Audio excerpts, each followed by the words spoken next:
is the modified, enhanced, and atmospheric version of Part 1 of your historical horror story, Santa Eulalia Orphanage, rewritten in gripping, immersive American English for a 30-minute YouTube storytelling video. This is the first of 10 parts, and sets the chilling foundation. Santa Eulalia Orphanage, Part 1, The Bell That Never Stopped. In the dead of winter, January 1887, a small construction crew arrived at the ruins of a long-forgotten building in rural Pennsylvania. The job was simple: reinforce the old stone foundation of what used to be a Catholic orphanage before a new property development was set to rise. But what they uncovered beneath that crumbling foundation would never let them sleep peacefully again. As they dug under the rotted floorboards of what had once been a dining hall, one of the workers hit wood, not flooring, but something buried, something arranged. There, beneath layers of dust and time, they discovered a grid of 93 small wooden crosses, each hand-carved, each marked with a name and a date. The dates stretched from 1834 to 1851, each name belonging to a child. At first, they thought it was a strange memorial, until someone checked the archived church records from Philadelphia. The Santa Eulalia Orphanage had recorded exactly 93 children in its 17 years of operation. No more, no less. Every child accounted for, and now accounted for again, buried beneath the building where they had once lived, prayed, and died. Word traveled fast, but not far. Before any formal investigation could begin, black-coated officials from the Diocese of Philadelphia arrived, citing religious protection laws and claiming everything on site was church property. The crosses, names, even the workers' tools, confiscated. Construction was immediately halted. The building, what was left of it, was torn down within a week. The workers were paid off and made to sign papers promising silence. Legally binding silence. Some moved out of state. Others left the country. And Santa Eulalia's story, once whispered, disappeared entirely. Until now. Because recently, tucked away in the back of an antique desk sold at auction, a series of letters were found. Letters from a nun, from a doctor, from a child, pages of testimony, fragmented but chillingly consistent. Enough to reassemble the truth that was buried for over 100 years. But a warning, this story is not for the faint of heart. This channel uncovers the darkest corners of America's past, hidden abuses, covered truths, and the horrors cloaked in righteousness. If you're one of the few brave enough to hear what really happened inside the walls of Santa Eulalia Orphanage, subscribe, tap that notification bell, and tell us in the comments what state you're listening from. Because what we're about to uncover has been buried by the church for generations. The truth begins in Millbrook, Pennsylvania, in the early 1830s, a town of just 300, quiet, proud, and deeply Protestant. Nestled in the rolling farmland of Lancaster County, Millbrook was a community of German Lutherans and Reformed Christians who had lived in the region for generations. Then came the railroad, and with it, waves of Irish Catholic workers who stayed behind after the tracks were laid in 1832. That's when Father Heinrich Kellerman arrived. A towering man with steel blue eyes and a cold, disciplined demeanor, Father Kellerman had traveled from Bavaria and was rumored to have studied at some of the strictest theological seminaries in Europe. He brought with him not just a priest's mission, but a master planner's ambition, not just a church, but a Catholic complex, a church, a school, a clinic, and an orphanage. The orphanage, he claimed, was inspired by a moment of divine calling during a snowstorm. He had seen 3 half-naked children huddled against a brick wall, freezing in the wind. To him, it wasn't just human suffering, it was an opportunity. A way to win over the Protestant community through charity. By spring, he had secured donations from wealthy Catholic families in Philadelphia. By summer, he had purchased a massive, vacant Victorian mansion just outside town limits, once home to a failed textile baron. The townspeople watched with curiosity, and some with unease, as renovations began. Father Kellerman spared no expense. Craftsmen transformed parlors into dormitories, a grand staircase was replaced with iron-railed corridors, and in the eastern wing, a chapel was built. But the most notable addition was a tower, rising above the mansion's peak, fitted with a bronze bell shipped directly from Munich. Etched into the metal were the words, Laudate Dominum, praise the Lord. But that bell would soon become the soundtrack to something far less holy. In the spring of 1834, a woman named Sister Margaret Clare arrived to oversee the new orphanage. She was Irish, nearing 40, her silver-streaked hair tied back with discipline. Her hands were rough, her gaze unwavering. People said she rarely smiled, but when she spoke to children, there was a gentleness beneath her firm tone. With her came two younger nuns, Sister Bernadette and Sister Catherine, both fresh-faced, devout, and eager to serve what they believed was a godly mission. On June 15, 1834, Santa Eulalia Orphanage officially opened its doors. The entire town came to the dedication ceremony. Even Protestants who didn't trust Catholics couldn't help but feel moved by the sight. Nuns praying, children singing hymns, the smell of bread and soup wafting from the kitchens. Father Kellerman gave a thunderous sermon about the sacred duty of caring for the least among us. Sister Margaret stood beside him with folded hands and a stoic expression. She didn't need words. She was the iron behind the velvet. The first orphans arrived just days later. Siblings whose parents had died in a textile fire. A mute girl left behind by a traveling circus. 2 boys arrested in Philadelphia for pickpocketing, turned over by the city. Donations flooded in, food, clothing, money, volunteers. Even Protestants helped. At first, all seemed well. But then, came the whispers. Children were never seen playing outside. If they appeared in the yard, they marched, arms folded, heads bowed. One shopkeeper said, they looked more like soldiers than children. That bell, the one inscribed with "Praise the Lord," rang constantly. Not just at dawn or meal times, but at 2 a.m., 4 a.m., sometimes 10 or 15 times a day. Dr. Thomas Whitmore, the town's only physician, wrote in his personal journal that, despite seeing almost every child in Millbrook, he was never once invited to treat a child at the orphanage. When he questioned Father Kellerman, he was told that Sister Margaret had adequate medical training. But Whitmore was skeptical. In his own words, even the healthiest child scrapes a knee. Wagon drivers making deliveries began reporting strange behavior. One said he saw a young boy in the kitchen who flinched when a nun walked by, like a dog that's been hit too many times. Another reported seeing a child with bandages around both wrists. When asked what happened, the nun smiled and said, he tried to climb where he shouldn't. By late autumn, some townspeople began noticing children disappearing. Not all at once, just 1 or 2 every few weeks. A red-headed boy, a quiet girl with a limp.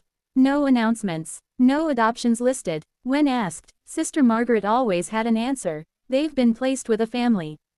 God provides, but no one ever saw those families. And still, the bell kept ringing. Father Kellerman's sermons took on darker tones. He preached of suffering, sacrifice, and how children were vessels to be molded by fire. Some parishioners stopped attending altogether. Others whispered he wasn't preaching scripture anymore, just ideology.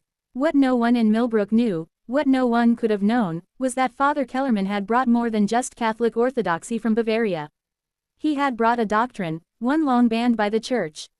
One that believed that pain was purification, that suffering was sacred, and that the innocent were the most powerful vessels of divine grace, if properly broken. And in the chapel's eastern wing, behind locked doors and under that ever-ringing bell, Father Kellerman and Sister Margaret were molding children in that image. This is only the beginning. In Part 2, we uncover what went on behind those chapel doors, and how the townspeople slowly began to suspect the truth, before it was too late. Certainly. Below is the modified and enhanced version of Part 2 of your dark historical horror series, Santa Eulalia Orphanage, written in vivid, suspenseful, and emotionally gripping American English for a 30-minute YouTube storytelling audience. Santa Eulalia Orphanage, Part 2, The Bundle in White. He wasn't just a priest. By the time Father Heinrich Kellerman arrived in Millbrook, he had studied more than scripture. Hidden in the margins of his theology books were notes from centuries-old Catholic mystics, teachings long condemned by the Vatican. He had absorbed them all. In his private quarters at Santa Eulalia, Kellerman kept journals. Not in English, not even in German, but Latin. He called them Libri Purificatio, the books of purification. They described rituals, old ones, refinements of the soul, he called them. Not just for the orphans, but for the entire community. According to his writings, Millbrook was plagued with spiritual corruption, and needed cleansing, starting with its most innocent. Thus began 17 years of horror, cloaked in piety and hymns, hidden behind thick stone walls. The first real sign that something was terribly wrong came on a bitter morning in January 1835. Timothy Fletcher, age 15, was the town's most reliable delivery boy. He'd made dozens of runs to the orphanage, always to the back entrance. Leave the goods. Ring the bell once. Walk away. No questions. Sister Bernadette usually answered the door, signed for the crates, and returned inside without a word. But this morning, the cold had frozen the lock. And from inside, Timothy heard something. Crying. Not one child. Multiple. Soft, muffled cries from deep inside the building. Curious, and concerned, Timothy made the choice that would haunt him for the rest of his life. He went to the front door. It was slightly ajar. The crying grew louder, mixed with a woman's voice speaking a language Timothy didn't understand, Latin, though he wouldn't know that. He stepped inside. The foyer was dim, lit only by flickering candles. The air was thick with the smell of melted wax, bitter herbs, and something chemical. Something sharp. As he moved toward the sound, he noticed a heavy wooden door partially open. Inside was the orphanage chapel. And what he saw inside would never leave him. Sister Margaret Clare stood at the altar, her back to the door, whispering rapid Latin over a white bundle in her arms, small, swaddled in cloth, and moving. Around her, a dozen children knelt, heads bowed to the stone floor, unmoving. Their clothes were torn, their bodies thin, trembling. Silent, too silent. Timothy's heart pounded. He wanted to run, but before he could, a voice like a whip cracked through the chapel. Who dares disturb the sacred work? He spun around. Sister Bernadette stood behind him, eyes wild, habit disheveled, and her hands were stained dark. Red. Fresh. I brought the supplies, Timothy stammered, backing away. The service door was frozen. I heard crying. There is no crying here, she replied, her voice suddenly calm, disturbingly calm. Only prayer, only purification. She stepped forward. He could smell metal on her breath. You will leave now, she said, and speak of this to no one. What happens here is not for common eyes. Timothy nodded furiously, but as he turned, her hand clamped around his wrist like iron. Swear it, she hissed. Swear on your mother's grave you'll never speak of what you think you saw. I swear, he gasped. She released him. He ran, out the door, past the wagon, through the snow. He didn't stop until he reached the family barn, where his mother later found him curled in the hayloft, shivering. What happened, child? She asked. Timothy shook his head. I don't want to go back.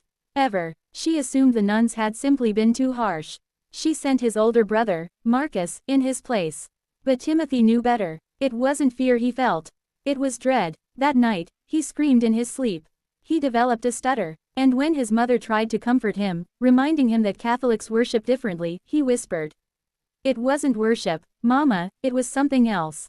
The next day, Father Kellerman arrived at the Fletcher house. For the first time, ever, he spoke with Timothy alone for nearly an hour. When he left, Timothy seemed worse, pale, silent. He stopped speaking altogether for a week.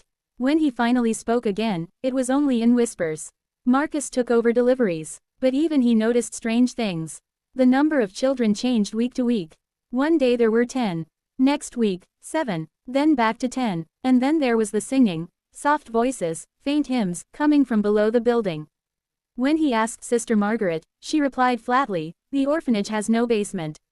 But Marcus wasn't so sure. One day, he found a child's shoe behind the building. Another time, a small wooden cross carved with initials. A bloodied scrap of fabric buried under the snow. He brought them to Sister Bernadette. She smiled and said, children are careless with their things. But Marcus knew, none of the children he'd seen ever wore shoes that small. Meanwhile, Drive, Thomas Whitmore, the town's only physician, began to grow suspicious. In 30 years of practice, he had never encountered a group of children, especially orphans, who required no medical attention. When he offered his services for free, Father Kellerman politely declined. The children, he said, are blessed with strong constitutions. Sister Margaret is trained in healing. Dr. Whitmore didn't buy it. He started keeping notes. Deliveries, sightings, town rumors. The inconsistencies. The changing number of children. The lack of illnesses. The bell that rang through the night like a metronome of madness. He wrote in his journal, either the children are not healthy, or they are not actually there. The first outside confirmation of horror came in spring of 1835. A traveling merchant named Jacob Reinhardt passed through Millbrook. Catholic, well-spoken, a regular visitor to towns like this. He told a story that made everyone uncomfortable. While passing through a town 50 miles east, he met a young girl, around 10, barefoot, begging in the street. Her arms were scarred, her voice barely a whisper. She told him she had escaped from the place with the bell that never stops ringing.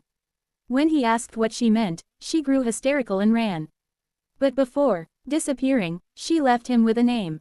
Santa Eulalia. Jacob asked around when he reached Millbrook. But something in the townspeople's tone felt rehearsed. A fine place, they'd say. Doing God's work. But they didn't meet his eyes. Didn't speak with confidence. Almost like they were trying to convince themselves. Father Kellerman heard that Jacob Reinhardt was asking questions. That very night, the priest visited the merchant's inn. What they spoke about is lost to time.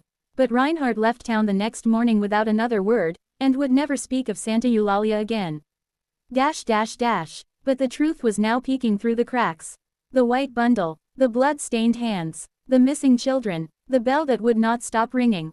Millbrook's silence was cracking, but what no one knew, what no one wanted to believe, was that they were all complicit. They had seen the signs, heard the whispers, ignored the cries, because believing in the goodness of Santa Eulalia was easier than accepting the darkness that had taken root within it.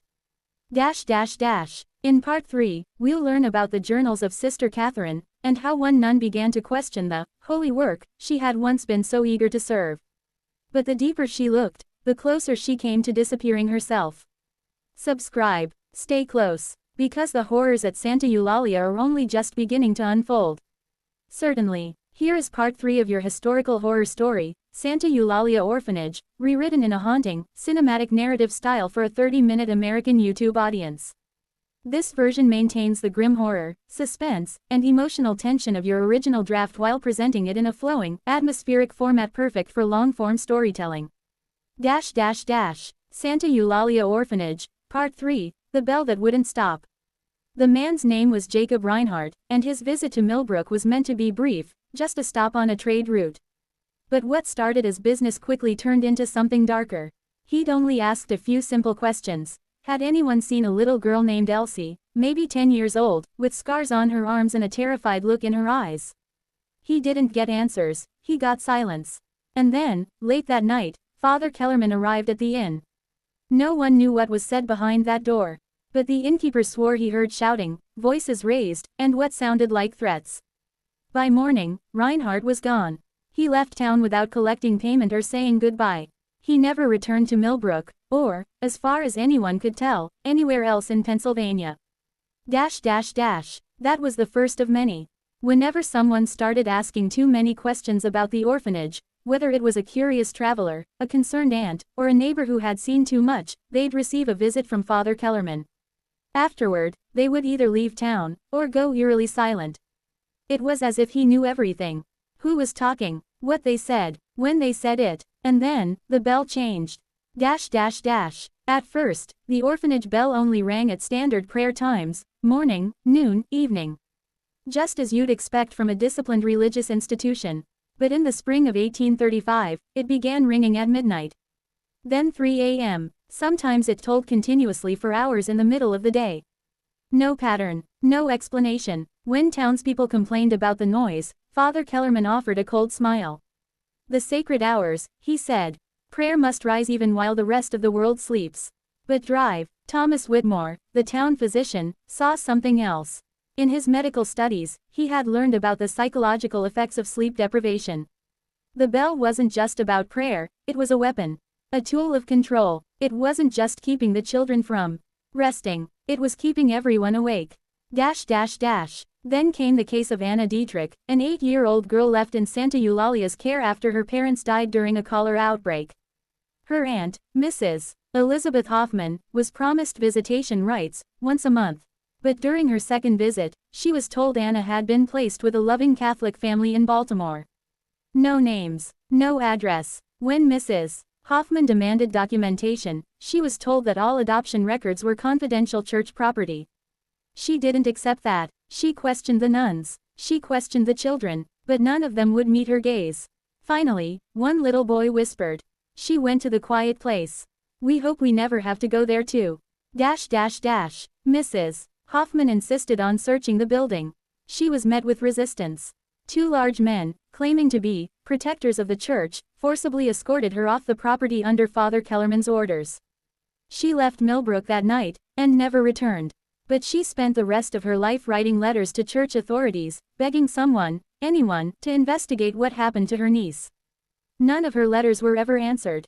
By the end of 1835, the truth was clear to anyone with the courage to face it. Children went into Santa Eulalia. And they didn't come out. The building itself began to change. Its once welcoming windows now glowed with candlelight late into the night. Shadows moved behind the glass, too many for just nuns and children. It was said that Sister Catherine, the youngest of the 3 nuns, had begun to unravel. She'd once been vibrant, full of hope. Now, her hands trembled constantly. She jumped at sudden noises. Her eyes were sunken and vacant. She'd lost so much weight that her habit sagged around her like burial cloth. Dr. Whitmore recorded in his journal. Sister Catherine appears to suffer from the same nervous exhaustion I saw in Union soldiers returning from Gettysburg. But what battle is she fighting, and where are the wounds? Then, fragments of truth began to slip from her lips. To Mary Patterson, the baker's wife, she muttered. The children try to be so good, but it's never enough. Never enough for her. When Mary asked who, her, was, Sister Catherine whispered. Sister Margaret says suffering purifies the soul, but I think we're destroying it. Father Kellerman, meanwhile, had begun preaching a twisted philosophy he called the sacred method. He claimed it was based on ancient monastic teachings. In reality, it was his own invention, rooted in obsession, cruelty, and theological madness. The sacred method involved a series of trials of faith.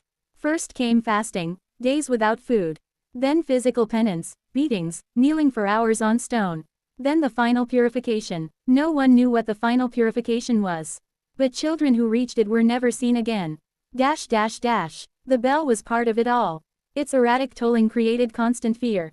Sometimes it would stay silent for hours. Other times it would ring every few minutes. The unpredictability made the children anxious, desperate to please the nuns, just for a moment of silence. Control through chaos. Samuel Crane, a local grocer, began noticing that the food orders for the orphanage were too small, far too small to feed dozens of growing children. And worse, the deliveries began to include bottles of laudanum, surgical instruments, embalming fluids. When Samuel questioned this, he was told the orphanage was engaged in church-approved medical research. And as for the diet, Sister Bernadette said, the children must learn to be nourished by prayer, not flesh. The truth about Sister Margaret Clare began to emerge. That fall, she hadn't trained with the Sisters of Mercy in Ireland as claimed.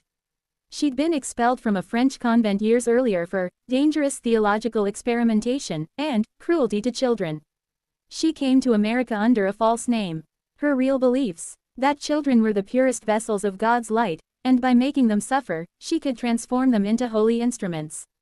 Those who died were said to be blessed martyrs, buried beneath the building in sacred ground. Timothy Fletcher, the delivery boy from earlier, began suffering terrifying dreams. Only, they felt like memories. He saw children kneeling in silence. Symbols etched into their skin. Bitter potions forced down their throats. He saw a hidden room beneath the chapel, where wooden crosses were carved and lined up on the dirt floor. He smelled earth, and rotting sweetness. The dreams became so vivid, he began to wonder if his memory had blocked out what he'd truly seen that winter morning. In the spring of 1836, a man named Patrick O'Brien was hired to repair the orphanage's bell tower. O'Brien was an Irish carpenter, quiet, observant. His work required him to climb through narrow staircases and crawlspaces, giving him rare glimpses into parts of the building no one ever saw. One evening, while working near the top of the tower, he looked down through a cracked window into a room below. It was a dormitory, but what he witnessed wasn't sleep. It was a ritual. Sister Margaret Clare stood over the children, who were naked, kneeling on the cold wooden floor. One by one, she inspected them, marking their skin, whispering Latin prayers. Those with fevers or bruises were separated from the others. O'Brien wrote later in a private letter to his brother. It wasn't religion. It was something darker. It was like watching lambs being chosen for slaughter. He packed his tools that night and left without finishing the job. He never returned to Millbrook. The darkness was no longer hidden. The bell had become a siren, ringing out not prayers, but warnings. Warnings no one in Millbrook dared to speak aloud. Because to do so meant risking everything. And the 93 children inside Santa Eulalia. They were running out of time. In part 4, we'll follow Sister Catherine as her guilt grows unbearable, and she begins documenting the truth in a secret journal. A journal that someone, somewhere, didn't want found.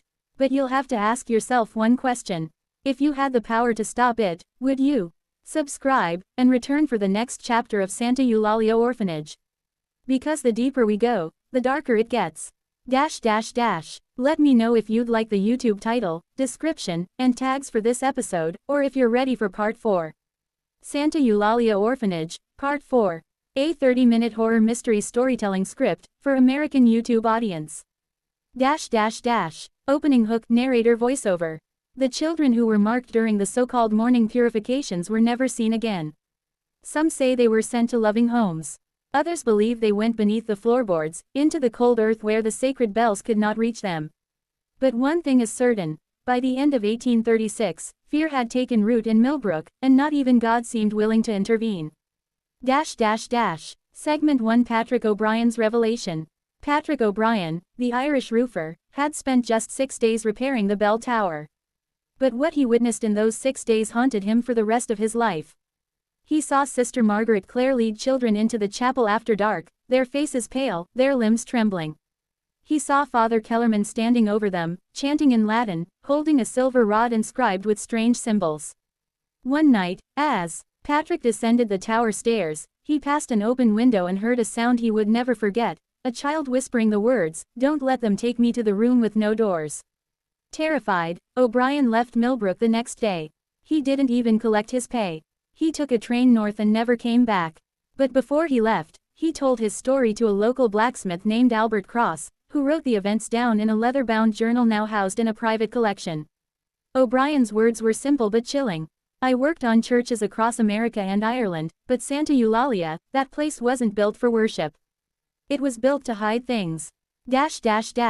Segment 2. The disappearance of Jonah Malloy. In the winter of 1837, 9-year-old Jonah Malloy arrived at Santa Eulalia. He was the son of a widowed mother who'd been taken ill. Mrs. Malloy had begged the sisters to keep Jonah only until she recovered. They agreed, but when she returned 6 weeks later, she was told her son had found a new home. But there was no adoption record. No witnesses. No goodbye letter. Just a room emptied of his belongings and Sister Bernadette's cold reassurance, "The Lord gives and the Lord takes. Your son is safe now." Mrs. Malloy began to scream. She ran into the orphanage halls looking for her son, pounding on locked doors, demanding answers. Several townspeople witnessed her being dragged from the building by 2 men in dark wool coats, men no one had seen in Millbrook before or since. The next morning, Mrs. Malloy was found unconscious by the railroad tracks with bruises along her arms and face. She survived, but her memory was shattered. She never spoke again. Her husband, who had been lost at sea, was officially declared dead later that year. And Jonah, his name quietly vanished from church rolls. His grave was never found. Segment 3. Sister Catherine's breaking point. By mid-1837, Sister Catherine, the youngest of the 3 nuns, was visibly deteriorating. Once warm and idealistic, she had become gaunt, jittery, and mute during public appearances. One evening, she visited Drive Whitmore under the pretense of a sprained ankle. But when the doctor examined her, he found strange burn marks on her feet, brands, almost, matching a symbol found on the bell in the tower. A spiral surrounded by 3 dots. A symbol not known in any Christian text. Whitmore gently asked her what had happened. Tears filled her eyes. She whispered, "They told me silence is holy, but the silence inside these walls is full of screaming. The children don't go to homes. They go below." Fearing for her safety, Drive Whitmore wrote a letter to the bishop in Philadelphia. But he never received a reply. Within days, Sister Catherine was gone. The official word was that she had been reassigned to a mission in Kentucky. But no one ever heard from her again, not even her family in Ireland. Segment 4. The hidden room. In 1838, during a thunderstorm, lightning struck the bell tower and blew out part of the roof. Repairs were delayed for weeks due to flooding, and the east wing of the orphanage was temporarily evacuated. A group of boys, ages 8 to 11, were moved to the west wing, including a boy named Caleb Wright. Caleb had been at Santa Eulalia for 2 years. Quiet, obedient, and clever, he was one of the few children allowed to ring the bell under supervision. One night, while exploring the undercroft beneath the chapel, Caleb discovered a loose stone in the floor. Beneath it, a small tunnel descended into the dark. He told 2 of the older boys. Together, they crawled down by candlelight and found a door with no handle, only a wooden slot carved with the same spiral symbol drive. Whitmore had seen on Sister Catherine. Inside the room were wooden crates. Inside the crates, dozens of hand-carved crosses. Names etched on each one. Dates, small shoes, locks of hair, tiny rosaries. One of the boys panicked and fled. The others followed, but not before Caleb pocketed a small wooden cross. He hid it in the folds of his blanket. The next morning, he was gone. The sisters claimed he had been adopted. But his friends knew better. The cross he had taken was found under his bed, the name scraped off, as if he had tried to erase himself. Segment 5 Whispers and Warnings. By 1839, the orphanage's reputation began to crack. More and more children went missing. Letters from concerned relatives were returned unopened. And the townspeople began to speak in hushed tones. Even those who had once defended the orphanage now avoided walking past its gates at night. The bell tolls were now random and terrifying, sometimes ringing continuously for hours, sometimes silent for days. Some claimed they heard chanting with it, deep voices not belonging to any of the staff. Others said they saw flickering lights moving behind the chapel windows at midnight. A group of local boys dared each other to approach the orphanage one October night. One boy, Henry Mills, returned with scratches all over his face and legs. He claimed he saw a girl with no eyes, standing in the second-story window, her mouth wide open, screaming silently. He never spoke again. Segment 6 Drive, Whitmore's decision. In 1840, Drive, Whitmore, who had quietly documented everything for 7 years, finally decided to take action. He contacted a Protestant bishop in Harrisburg and arranged a clandestine visit to present his evidence. But just days before his planned departure, his home was broken into. His journals were taken, his dog was found dead in the garden, and someone had carved the spiral symbol into his front door. Whitmore was shaken but not deterred. He began writing letters to national newspapers, describing his concerns about the orphanage and the behavior of its staff. None were ever published. Some letters were returned marked, undeliverable. He later discovered the postmaster of Millbrook was a member of the Catholic parish, and likely under Father Kellerman's influence. With no other options, Whitmore began preparing to sneak into the orphanage at night to find evidence himself. His final journal entry reads, "If I vanish, it won't be by accident. Whatever lies beneath Santa Eulalia is not of this world, or if it is, it no longer answers to any god I've ever known." Ending hook narrator voiceover. By the end of 1840, more than half the children who had ever entered Santa Eulalia were unaccounted for. The chapel bell still rang. The spiral symbol continued to appear, on trees, fences, even on a gravestone in the churchyard. And still, no one dared to speak the truth aloud. Because the truth was no longer just horrifying, it was unholy. In part 5 of this series, we'll uncover the origins of the symbol. We'll hear from the only surviving staff member who escaped Santa Eulalia in 1841, and we'll return to the sealed door beneath the chapel, where something ancient still waits in silence. Subscribe, ring the bell, and tell us, would you dare to set foot inside Santa Eulalia if it still stood today? Because some doors, once opened, can never be closed again. End of part 4. Would you like the thumbnail prompt, title, description, and hashtags too? Santa Eulalia Orphanage, Part 5. A 30-minute historical horror story for a YouTube storytelling audience, American English. Opening hook narrator voiceover. In 1841, the town of Millbrook, Pennsylvania, had all but surrendered to fear. Santa Eulalia Orphanage stood like a silent sentry above the town, its bell tolling at strange hours, its windows always lit, its doors always locked. People whispered about the children who vanished, the nuns who no longer smiled, and the priest who seemed more shadow than man. But now, for the first time, someone from inside the orphanage was ready to talk. Her name was Sister Agnes. And her confession would change everything. Segment 1 The Return of Sister Agnes. On a fog-covered morning in May 1841, a gaunt woman in a tattered black habit stumbled into a Lutheran mission house 20 miles from Millbrook. She introduced herself as Sister Agnes and claimed she had escaped from Santa Eulalia in the dead of night. She had been gone for over a year. Most thought she was dead. The priest at the mission described her condition as feral. Her hands were covered in scars. Her feet were bare and bleeding. She had no possessions, except a leather-bound prayer book with one phrase scrawled over and over again. Non omnis moriar, I shall not wholly die. Sister Agnes refused food at first. Then, after 3 days, she asked to speak to someone, anyone not of the church.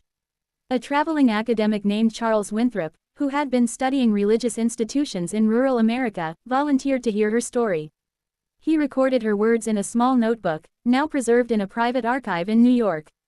Segment 2: The Sacred Trials. According to Sister Agnes, Santa Eulalia had never been what it seemed. She had arrived in 1835, full of idealism, thinking she would be helping poor children find homes and hope. What she found instead was an institution ruled by a twisted doctrine, a belief system called the Sacred Method, invented by Father Kellerman and reinforced by Sister Margaret Clare. The Sacred Method had 7 levels. 1. Silence, children were forbidden to speak unless asked a question. 2. Stillness, punished for any involuntary movement during prayer. 3. Fasting, days without food to purify the body. 4. Penance, self-inflicted harm encouraged. 5. Submission, obey without hesitation, even when asked to punish others. 6. Sacrifice, give up something they loved. 7. Purification, a final ritual that no child ever returned from. Agnes claimed the purification took place in a hidden chamber beneath the chapel, accessible only through a trapdoor covered by an altar rug. She described long nights of Latin chants, incense that made her dizzy, and something far worse, a shape in the darkness that Father Kellerman referred to only as the guest. She said the guest required offerings. Not coins, not prayers, but children. Segment 3: The Mark and the Mirror. Agnes spoke of a branding ritual performed on children who reached level 7. A spiral symbol with 3 dots was burned into their shoulders. This mark, according to Kellerman, prepared the soul for ascent.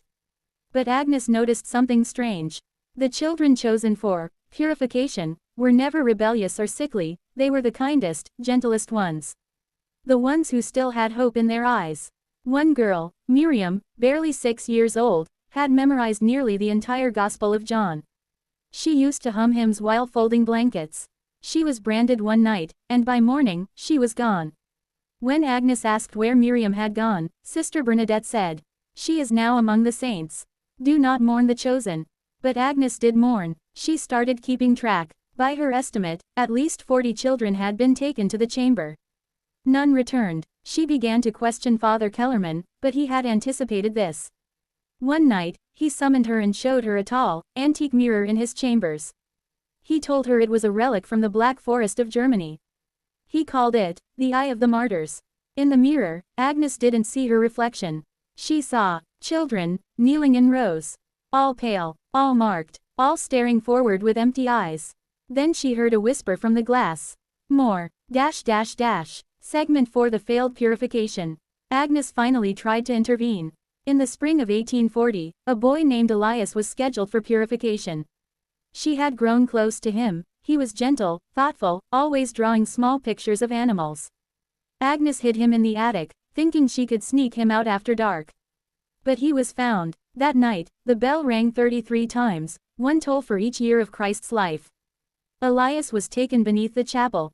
But something went wrong. The next morning, black smoke billowed from the orphanage chimney, so thick and foul that townspeople smelled it all the way to the river. The bell didn't ring for 3 days. And when it did, it sounded different, warped, as if cracked from within. Father Kellerman announced that a great test of faith had occurred. That 3 children had been called to God. But even the faithful began to question. Segment 5: The Spiral Beneath. Agnes said that after Elias, something changed in the building. Walls began to sweat. The air in the chapel grew heavy and warm, even in winter. Children whispered about hearing voices from the floor. Shadows moved against the grain of candlelight. One night, Sister Bernadette collapsed during prayer, convulsing and muttering in German. Agnes overheard her scream, ist nicht zufrieden, noch mehr, he is not satisfied, more. Agnes had had enough. She searched Kellerman's chamber for proof. What she found was a hidden trapdoor beneath his prayer rug. Inside, She discovered dozens of journals, written in Latin, German, and French. They detailed rituals older than Christianity. Mentions of the spiral beneath the veil, the guest beyond the wall, and the lambs of the hollow church. That same night, she fled. Segment 6 Agnes' final warning. Sister Agnes ended her confession with a warning. Greater than, the building is alive. Fed by sorrow, strengthened by silence. It was never meant to save children, it was meant to consume them. If you love anything in this world, do not let it near that place. She died weeks later. No one claimed her body. She was buried in an unmarked grave behind the mission. But her prayer book, filled with drawings of the spiral, the mirror, and names of the lost, remained. Among the names were several marked with stars. These children, she wrote, had been chosen early because of their light, their purity. Among them, Elias, Miriam, Jonah Malloy, and one name that hadn't been mentioned before, Isabella Whitmore. Ending hook narrator voiceover. That name sent shockwaves through Millbrook, because Isabella was the daughter of Dr. Thomas Whitmore. He had told the town she died in childbirth. But Agnes' journal said otherwise. In part 6, we'll uncover the truth about Dr. Whitmore's past, his ties to Father Kellerman, and the shocking revelation of what really lies beneath the chapel floor. The bell still tolls, and the spiral still waits. Subscribe now, and tell us, would you open the trapdoor if you found it? Or would you walk away forever? End of part 5. Would you like the thumbnail prompt, title, description, and hashtags for this part as well? Santa Eulalia Orphanage, Part 6. A 30-minute historical horror story for a YouTube storytelling audience, American English. Opening hook narrator voiceover. When Sister Agnes' journal revealed the name Isabella Whitmore, a secret that had been buried for 6 years came crashing into the light. Because Isabella was supposed to be dead, lost at birth in 1835. But if the journal was correct, she hadn't died. She had been taken by her own father. This is the part of the story where truth, guilt, and madness collide. And Millbrook will never be the same. Segment 1 The Doctor's Lie. Dr. Thomas Whitmore had been Millbrook's only physician for over 2 decades. Respected, trusted. But after Sister Agnes' revelation, people began to wonder, what else had he hidden? He was a widower, his wife having died during childbirth in late 1835, supposedly along with their infant daughter, Isabella. That's what the death records said. That's what the town believed. But when Sister Agnes' journal was published by Charles Winthrop in 1841, it clearly listed Isabella Whitmore among the selected children chosen for the final stage of the sacred method. How could that be? Winthrop returned to Millbrook and requested an interview with Dr. Whitmore, who had since withdrawn from public life. What followed was a 2-hour meeting, one that would be recorded word for word in Winthrop's private notes. At first, Whitmore denied everything, but eventually, he broke. Segment 2 A Father's Bargain. According to Whitmore, it all began on a cold night in December 1835. His wife, Caroline, had gone into labor early. The birth was difficult. Caroline hemorrhaged badly. Whitmore knew she wouldn't survive. He tried to save both mother and child, but the baby was barely breathing, blue and silent. He did everything he could, and then something strange happened. Father Kellerman arrived, uninvited. Whitmore had never called for him. And yet, there he was, standing in the doorway, hands clasped, as though he'd been waiting for this moment. He offered a solution. The mother's soul cannot be saved, but the child can be spared. Whitmore, in his grief and desperation, agreed. Kellerman took the infant girl, Isabella, and disappeared into the snowy night. The next morning, he returned with a death certificate already prepared for both mother and child. Whitmore signed it. From that day forward, he told the world that both had died. But his journal from 1836, discovered later, held a single chilling entry. Greater than, the bell tolled twice that night. Once for the mother, once for the price I paid. Segment 3 A pattern emerges. Following this revelation, Charles Winthrop began investigating birth and death records from surrounding counties. What he found was terrifying. At least 9 other families had experienced sudden infant deaths, always under tragic circumstances, and always with the involvement of Father Kellerman or his clergy. One family, the Harpers, lost their twins days after Father Kellerman had blessed them. Another, the Nolans, reported that their infant son had vanished from his crib and was later found swaddled in linen outside the church, dead and cold, marked with ash on his forehead. A pattern was emerging. Father Kellerman had been collecting children, not just orphans, but those whose lives were marked by grief, misfortune, and spiritual vulnerability. And they were all connected to the spiral. Segment 4: The spiral beneath the floor. The spiral had become a symbol of fear in Millbrook. Children drew it into dirt without knowing why. Livestock refused to graze near the orphanage. And the bell, always the bell, now tolled not just at night, but during funerals, storms, even births. The townspeople whispered that the spiral beneath the chapel wasn't just symbolic. It was real, a pattern carved into the very floor of the hidden chamber, marked in chalk, bone dust, and something darker. It had been part of a ritual, something Agnes referred to in her journal as the calling. The purpose: to invite something in. Segment 5: The guest returns. Sister Catherine, who had disappeared after suffering a breakdown, was found in the woods outside town, days after the journal was made public. She was barefoot, speaking in tongues, and covered in spiral tattoos carved into her own skin. When asked where she'd been, she only said, "He's hungry again." Dr. Whitmore, now plagued by guilt and shame, confessed everything to Charles Winthrop and the town mayor. He even agreed to lead an expedition into the orphanage to search for the hidden chamber. On October 17, 1841, Whitmore, Winthrop, the sheriff, and 3 local men entered Santa Eulalia with lanterns, tools, and guns. They were never the same again. Segment 6: Beneath the chapel. Using Agnes' journal, they located the trapdoor beneath the altar. It took hours to pry open, sealed as it was with wax and nails. But what they found inside stunned them. A spiral staircase led down into a stone chamber carved from the bedrock. The walls were covered in faded Latin inscriptions. In the center, a large spiral mosaic, made entirely of children's teeth. Around it, 93 wooden crosses, each carved with a name and a date. The earliest read, Joseph, December 1834. The last, Isabella, May 1841. But there was no body for Isabella, only her cross, and a small white bonnet. And then, they heard it. A sound that none of them could explain. Not footsteps, not wind, it was the sound of breathing, not one, but many, coming from the spiral itself. Winthrop would later write, "Greater than, it was as if the very earth beneath us exhaled the breath of something ancient." Watching, waiting, they sealed the chamber and left. Segment 7: A town in denial. The townspeople didn't want to believe it. They'd rather forget. Within a month, the orphanage was condemned. By year's end, it was boarded up and placed under church ownership again. No investigation was made public. No charges filed. The church called it a failed mission, and relocated its operations to Philadelphia. Dr. Whitmore left town soon after and was never heard from again. Charles Winthrop published a short pamphlet titled, The Bell and the Spiral, which was quickly suppressed by church authorities.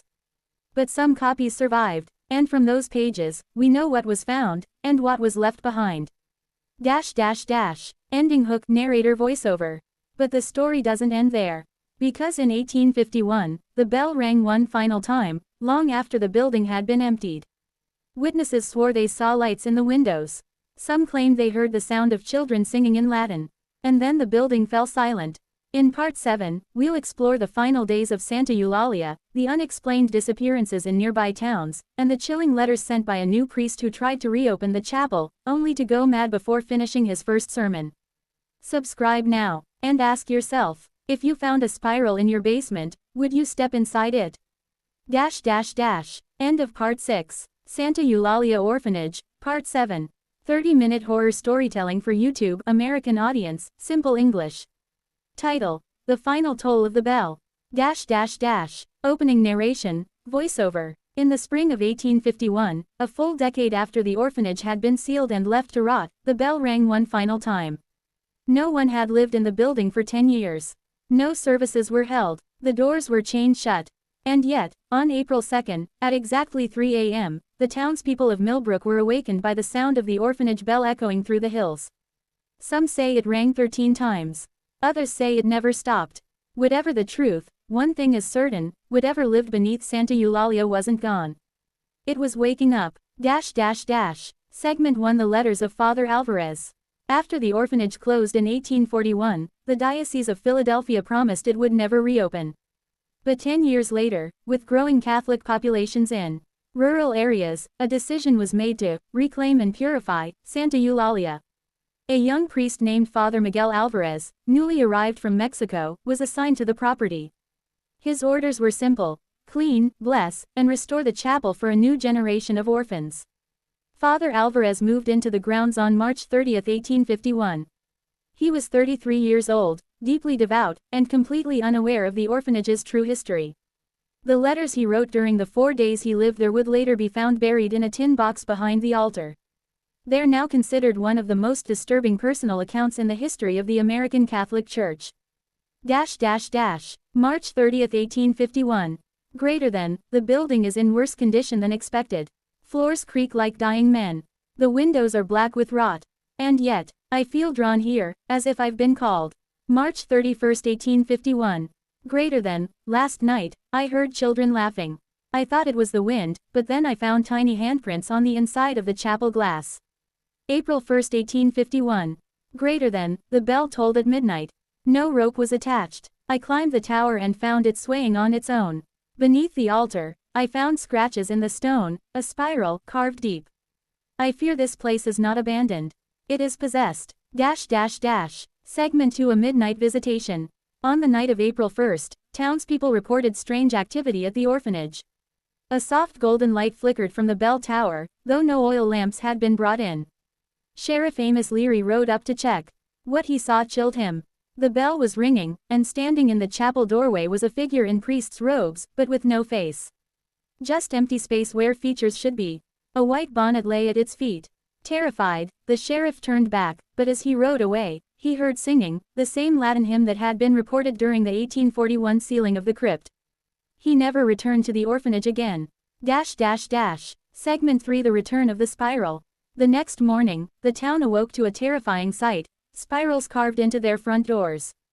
Every house that had once donated to the orphanage had been marked. On the chapel doors, a larger spiral had been etched into the wood with what looked like blood. By noon, Father Alvarez had vanished. His last letter was dated April 2, 1851, the very morning the bell rang. I have seen them. The children. They are not dead. They are waiting in the spiral. I cannot stop the bell, for I now understand, it does not ring to summon us, it rings to feed. That same day, the orphanage's eastern wing collapsed into itself without warning, burying the chapel and altar completely. Segment 4: The collapse and the fire. Days later, lightning struck the tower. Locals claimed the sky split in two.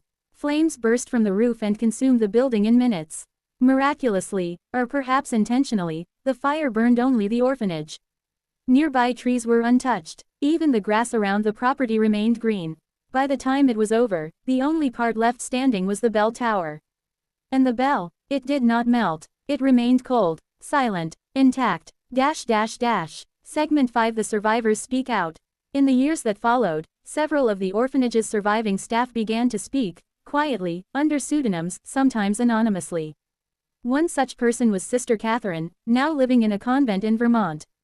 In a letter addressed to Bishop Connor in 1853, she wrote, "You can burn the building. But you cannot bury the thing beneath.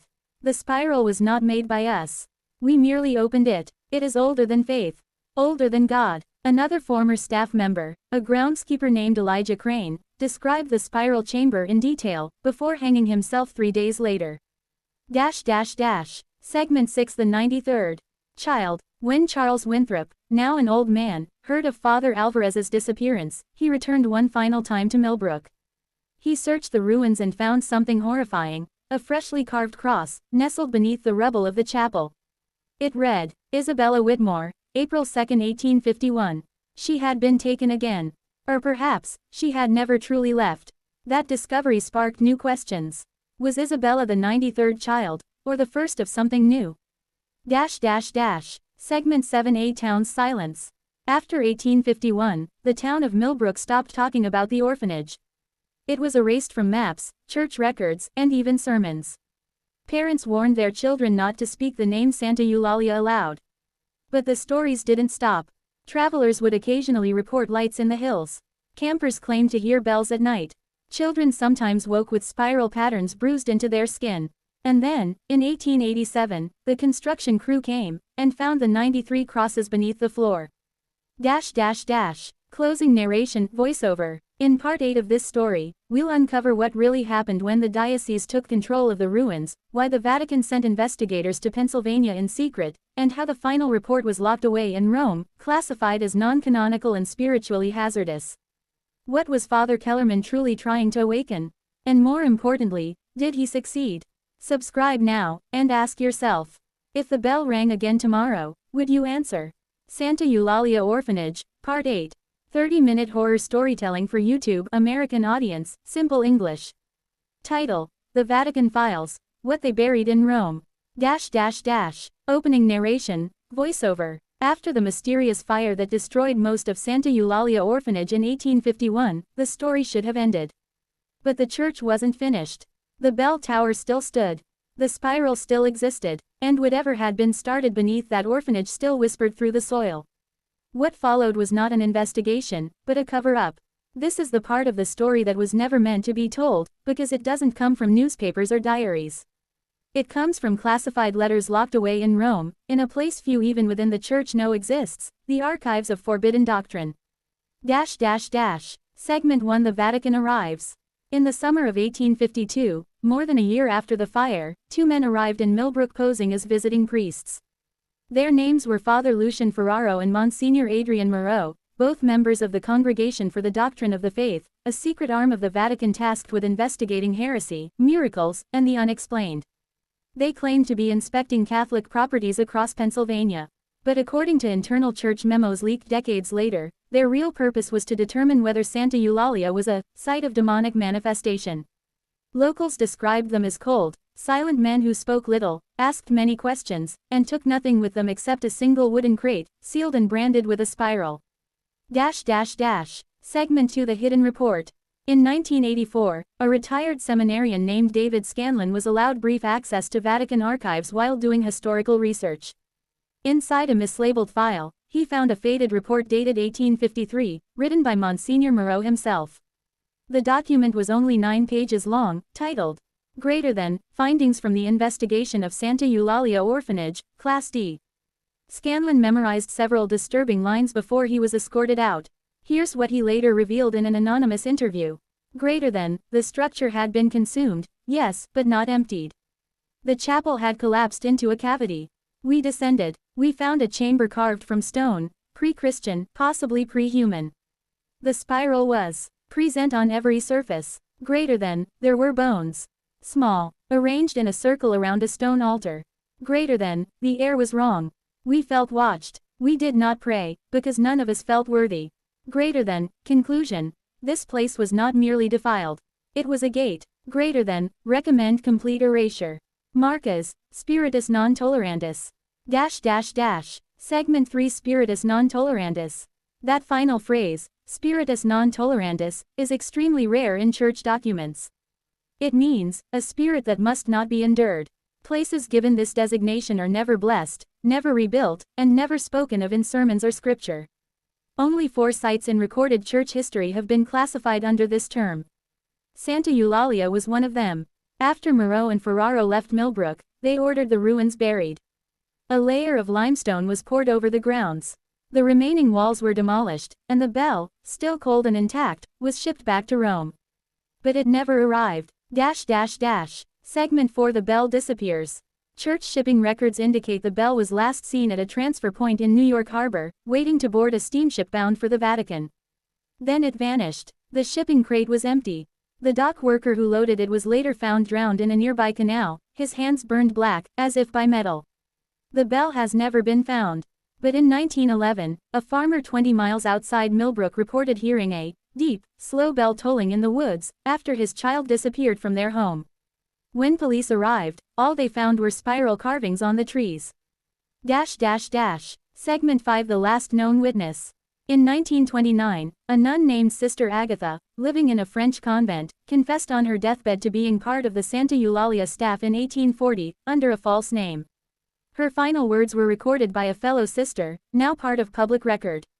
Sister Margaret Clare told us we were raising angels, but she was raising something else. The bell is not a signal. It is a wound. It opens. And the children, God help them, they never leave. They become part of it. If you hear it ring again, don't look up. Don't listen. Segment 6 The Sealed Ground. In 1955, a developer tried to purchase the land once occupied by the orphanage. He was denied without explanation. The land is still owned by the Archdiocese of Philadelphia, though they deny it on record. Satellite images show the property covered in trees, but strangely, no animal life appears in photographs. No birds, no deer, no squirrels, just a clearing, shaped like a spiral, visible only in winter when the snow doesn't settle. Locals say it's cursed. Hunters who wander too close report strange dreams. A cold wind that seems to whisper in Latin. And in rare cases, nosebleeds. Headaches. Nightmares about children singing. Segment 7 The Vatican remains silent. Today, the Catholic Church refuses to discuss Santa Eulalia Orphanage. Officially, it never existed. Unofficially, high-ranking sources have admitted there was an anomaly in Millbrook. When asked for further details, one Vatican official responded, some things, even the Church does not explain. We contain them. We pray they do not spread. But the truth is, something still sleeps beneath the soil of Pennsylvania. Or worse, something still listens. Closing narration, voiceover. In part 9 of this series, we'll follow the children who escaped Santa Eulalia, the few who lived but were never truly free. We'll trace their broken lives across decades of silence, and uncover how the spiral followed them into adulthood, and even into death. Who were they? What did they become? And what does it mean when they say, the bell tolls again? Subscribe now, and listen closely, because in the next episode, the children start to speak. Santa Eulalia Orphanage, Part 9. 30-minute horror storytelling for YouTube American audience, simple English. Title: The Children Who Escaped, Haunted for Life. Opening voiceover, dark tone. Not all the children at Santa Eulalia died. Some escaped, but those who did, were never the same. They carried something with them, something no doctor, priest, or family could explain. It lived in their dreams, in their silence, in the strange symbols they drew when no one was watching. This is the story of 4 survivors, and how the orphanage followed them for the rest of their lives. Segment 1 The Girl Who Spoke in Spirals. In 1872, a 46-year-old woman named Eliza Dunn was admitted to a psychiatric asylum in Harrisburg, Pennsylvania. She had been found wandering along railroad tracks, speaking Latin and drawing spirals in the dirt. Doctors believed she had suffered a breakdown, but one nurse grew curious. She noticed that Eliza never referred to herself by name. Instead, she called herself, Number 19. When asked why, Eliza replied, that was my number. In the trials, before the bell stopped, through weeks of gentle care, Eliza began to talk. She claimed that she had once lived in an orphanage where the children were purified with hunger, pain, and silence. She remembered being locked in a basement, hearing the bell above her day and night, and watching Sister Margaret Clare paint prayers on the walls using blood and ash. Eliza died in her sleep just 2 months after being admitted. Her final act: she carved a spiral into the floorboards beneath her bed using her fingernails. Segment 2 The Boy Who Couldn't Sleep. In 1881, a Philadelphia man named Samuel Watts, a successful pharmacist, began writing letters to the church asking for a right to stop the ringing. The letters were ignored. Samuel grew increasingly unstable, refusing to sleep and insisting the bell had returned. He described hearing it in his dreams, followed by the voices of children whispering scripture backwards. His final letter read, "It rings again. Always at 3:17 a.m. The same hour she called us to kneel. I feel the hunger coming back." A week later, Samuel set fire to his home and disappeared into the woods outside the city. Search parties found only his shoes, neatly placed beneath a tree carved with a spiral. Segment 3 The Silent Twin Sisters. In 1902, 2 elderly women known only as the Sisters Rose were found living in a cottage near Millbrook. They spoke no English, only Latin, and never allowed anyone inside. When a team of researchers from a nearby university attempted to interview them, the women refused to answer any questions. Instead, they simply showed them a small wooden box filled with 93 tiny crosses, each carved with a name. When asked where the box came from, one of the sisters whispered, "We made them." We remembered every name, every bell. The researchers reported that inside the cottage, the walls were covered in symbols that matched those found beneath the orphanage ruins in 1853. Segment 4 Drive, Whitmore's final visit. Before his death in 1870, Drive. Thomas Whitmore, the only physician to ever question Santa Eulalia, left behind a sealed letter, opened posthumously by his daughter. In it, he confessed to visiting one of the surviving children years later, a boy named Matthew Rains, who had escaped during the fire in 1851. Matthew was adopted by a family in Pittsburgh. As he grew older, he became obsessed with religion, spirals, and silence. When Dr. Whitmore visited, he found Matthew living in a soundproofed room, surrounded by drawings of a bell, a woman in black robes, and a door. Beneath the earth, Matthew said only one thing during the visit. Greater than, it didn't burn. It just moved. Segment 5 The Spiral Society. In 1946, a small secret group calling themselves the Spiral Society was discovered operating in Philadelphia. Most members were descendants of Santa Eulalia survivors. They held midnight gatherings, recited psalms in reverse, and believed the orphanage had been a threshold between this world and another. Their goal, according to one confiscated document, was not to close the gate, but to find it again.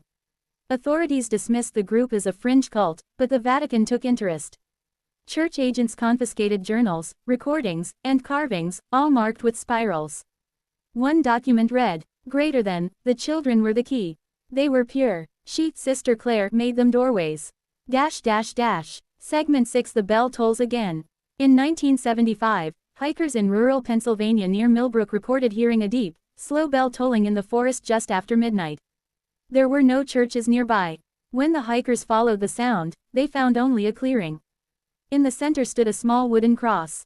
Fresh, untouched by weather. On it was carved a single word. Greater than, obedient. No footprints were found, no animals nearby, but one hiker later confessed that in the silence, he heard children laughing.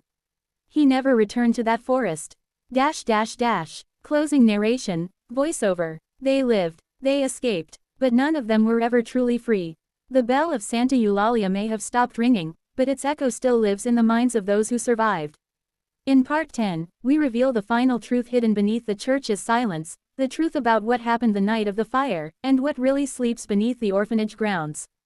Subscribe now, because in the last episode, we open the gate. Santa Eulalia Orphanage, Part 10, the final chapter. 30-minute horror storytelling for YouTube American audience, simple English. Title: The Fire Was Not the End. Opening voiceover, somber, chilling tone. For over a century, the story of Santa Eulalia Orphanage was whispered in shadows, buried under silence, bribes, and broken faith. But all secrets have a lifespan. And this is how it ended. Or so we thought. Segment 1 The Night of the Fire 1851. On the night of October 23, 1851, the town of Millbrook was shaken awake by the sound of the orphanage bell. It rang 13 times, not for prayer, not for penance, but as a warning. Within an hour, flames lit the night sky. Santa Eulalia Orphanage was burning. Dozens of townspeople rushed toward the blaze. But what they found was worse than they could have imagined. The gates were locked from the inside. The windows were barred, and though the fire seemed to burn from within, no smoke rose from the upper floors. One eyewitness, a blacksmith named Jacob Hill, reported seeing a column of children standing motionless at the windows, faces pale, eyes blank, as the building behind them glowed red. Then, without a scream or a sound, they stepped back, and disappeared into the smoke. Segment 2 The Unburned Chapel. When the fire finally died, the structure was a blackened skeleton, except for one part. The chapel remained untouched. Its stained glass windows were still intact. The crucifix above the altar had not even blackened. Inside the chapel, investigators found 3 bodies. Sister Bernadette, hands folded in prayer, eyes burned from their sockets. Sister Catherine, curled in the corner, her mouth frozen mid-scream. And at the altar, Father Heinrich Kellerman. His body was sitting upright, eyes closed, lips curved into a smile. In his lap was a scorched book written in Latin, titled, Via Innocentium, The Way of the Innocents. The final page was written in blood. It read, Greater than, the door is open. The vessel is ready, her work is eternal. Sister Margaret Clare's body was never found. Segment 3, The Forgotten Room. 20 years later, in 1871, a land survey team discovered something that had been missed during cleanup: a sealed stone door beneath the orphanage's chapel, covered by debris from the fire. The door was marked with a carved spiral, and 3 words chiseled deep in Latin: Greater than et vox infantium. The voice of the children. Despite repeated attempts, the door would not open. A priest from Philadelphia, Father Jonah Wells, was called to examine it. After days of prayer, he told the town council, "Greater than, this is not a tomb. It's a threshold, and it must remain shut." The area was reburied, but not before drive. Whitmore made sketches of what lay around the door: small wooden crosses, scattered in a perfect circle, each with a child's name. Segment 4, The Survivors, Pact. In 1903, a secret meeting was held in Boston. 4 survivors, Eliza Dunn, Samuel Watts, the Rose sisters, met for the first and last time. According to a letter discovered years later in an abandoned chapel, they came together to make a decision. Greater than, we must keep the door sealed. She still waits beneath, and the bell must never ring again. They swore an oath, cut their hands, and burned all remaining symbols in their possession. But before parting ways, Eliza warned the others. Greater than, we only delay. We do not stop her. As long as her name is remembered, the bell is only sleeping. Segment 5, The Vatican File. In 1963, during a secret declassification of Vatican records, an unnamed American historian stumbled across a black file marked Greater than Santa Eulalia. Status: monitored. Condition: dormant. Threat level: theological type 2. Inside were photographs of the orphanage ruins, translated pages from Father Kellerman's journals, and a chilling memo dated 1929. Greater than, the rituals performed at Santa Eulalia were not Catholic, but something older, pre-Christian, cloaked in faith. They believed the suffering of children could awaken a divine presence buried deep in the land. We believe they succeeded. The last page was stamped: Do not engage. Do not rebuild. Do not investigate. Segment 6, The Return of the Bell. In 2023, amateur paranormal investigators visited the forest near Millbrook, Pennsylvania, following rumors on a forgotten Reddit thread. They live-streamed their journey, joking about ghost stories, until the camera caught something chilling. A bell rang. Once. Twice. Then 13 times. The camera trembled. The wind howled. One of the investigators screamed and dropped the phone.